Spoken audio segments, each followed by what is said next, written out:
मंडलाकारं व्याप्तं येन चराचरं तत्पदं दर्शितं येन तस्मै श्रीगुरवे नमः। भवतापप्रणाशिन्ये आनन्दघनमूर्तये ज्ञानभक्तिप्रदायिन्ये मातस्तुभ्यं नमो नमः। नारायणं नमस्कृत्य नरं चैव नरोत्तमं देवीं सरस्वतीं व्यासं ततो जयमुदीरये। संक्षिप्त योग वशिष्ठ निर्वाण प्रकरण उत्तरार्ध सर्ग 92। धारणा द्वारा वायु रूप से स्थित हुए वशिष्ठ जी का अनुभव। श्री वशिष्ठ जी कहते हैं, रघुनंदन, तदंतर में जगत को देखने के कौतूहल से धीर चित्तवृत्ति के द्वारा वायुमयी विस्तृत धारणा करके वायु रूप हो गया और लता वल्लरी रूपिणी ललनाओं के नाचने लगा। कमल, उत्पल और कुंद आदि पुष्प समूहों की सुगंध का संचय करके उनकी रक्षा करने लगा। नंदनवन में मेरा आना जाना अत्यंत मधुर और उदार होता था, क्योंकि वहाँ बड़ी बड़ी मधुर सुगंध सुलभ होती थी।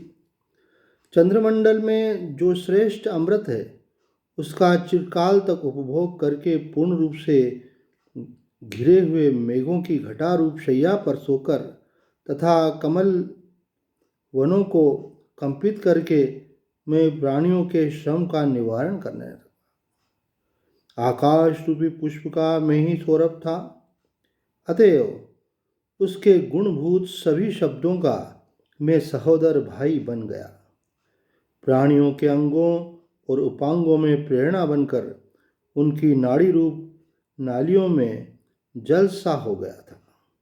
मैं सुगंध रूपी रत्नों का लुटेरा, विमान रूपी नगरों की आधार भूमि, दाह रूपी अंधकार का निवारण करने के लिए चंद्रमा तथा शीत रूपी चंद्रमा की उत्पत्ति के लिए क्षीर सागर था।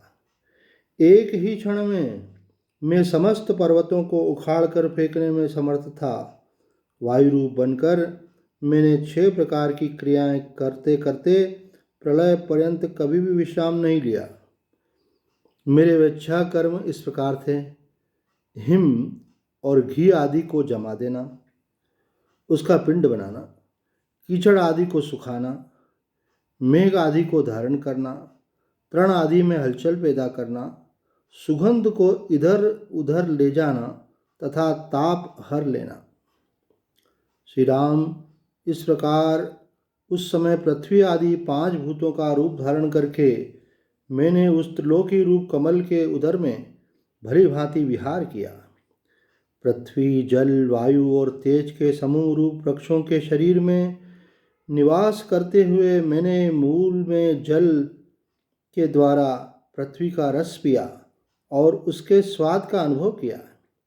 अमृत से पूर्ण घनीभूत अंग वाले तथा चंदन द्रव के समान शीतलता आदि गुणों से सुशोभित चंद्रबिंबों पर जो बर्फनी बनी हुई शैयाओं के समान थे, मैंने अच्छी तरह लोटपोट किया है। उपभोग के बाद बचा हुआ पुष्परस भ्रमर को देते हुए मैंने सभी दिशाओं और सभी ऋतुओं में समस्त वन समूहों के भीतर नाना प्रकार के सुगंधों से परिपूर्ण पुष्प राशियों का अच्छी तरह सेवन किया है। कुमुद, कल्हार और कमलों से पूर्ण नलिनी वन में मैंने मधुर बोली बोलने वाली हंसियों के साथ लीलापूर्वक कोमल कलकल नाद किया है। रघुनंदन, मेरी कृपा से उत्पन्न हुए सूर्य आदि देवताओं ने शरीर से कृष्ण, रक्त, श्वेत, अश्वेत, पीत एवं हरित वर्णों से हरे वृक्षों की भांति मेरे शरीर में स्थिति प्राप्त की थी। समुद्रों से घिरी हुई तथा 7 द्वीपों के कारण मानो 7 रूप धरने वाली इस भूमि को मैंने अपनी कलाई में कंगन की भांति धारण कर लिया था।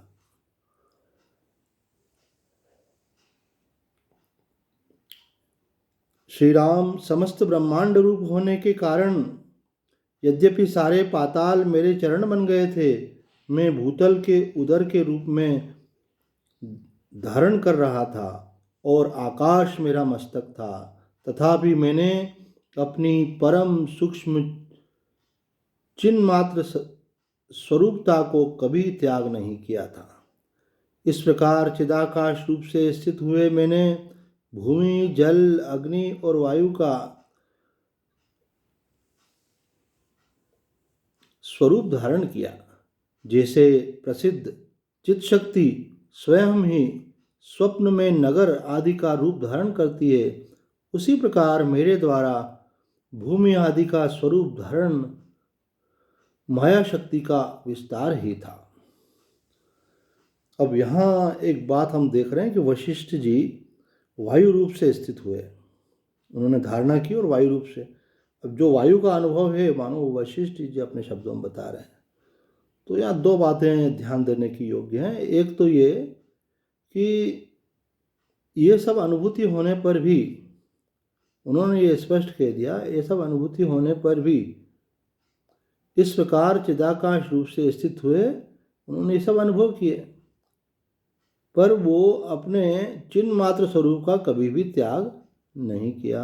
अर्थात उनका मूलभूत अनुभव यही था कि मैं चैतन्य स्वरूप हूँ, और उसके साथ फिर ये भी अनुभव कर रहे थे, जैसे स्वर्ण को ये अनुभव हो कि मैं सोना हूँ, और साथ में ये भी अनुभव हो कि मैं कटक, कुंडल आदि अन्य आभूषण हूँ।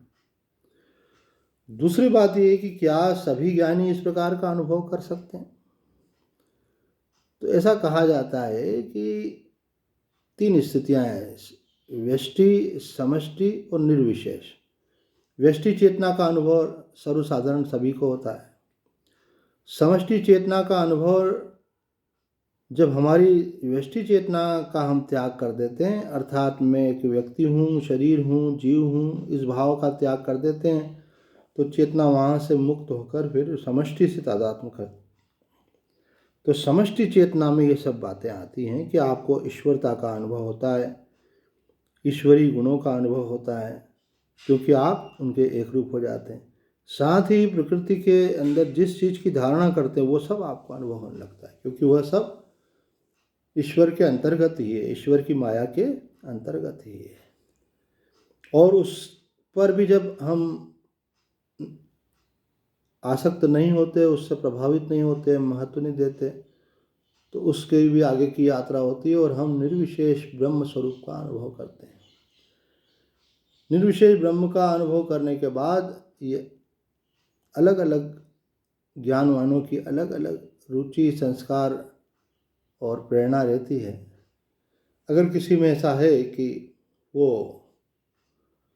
अपने वैश्विक स्वरूप के द्वारा ये सब अनुभव करना चाहता है, तो वहाँ क्योंकि व्यष्टि चेतना तो शांत हो गई, तो समष्टि चेतना से तादात्म्य करके वो अपने को अलग अलग धारणाएं करके, कभी वायु से अथवा जल से, जैसे बताया यहाँ पर, तादात्म्य करके उस रूप में अपना अनुभव कर सकता है कि जल किस प्रकार से संसार में, पूरे ब्रह्मांड में, और क्या क्या कैसा अनुभव कर रहा है, वायु किस प्रकार से अपना अनुभव कर रहा है।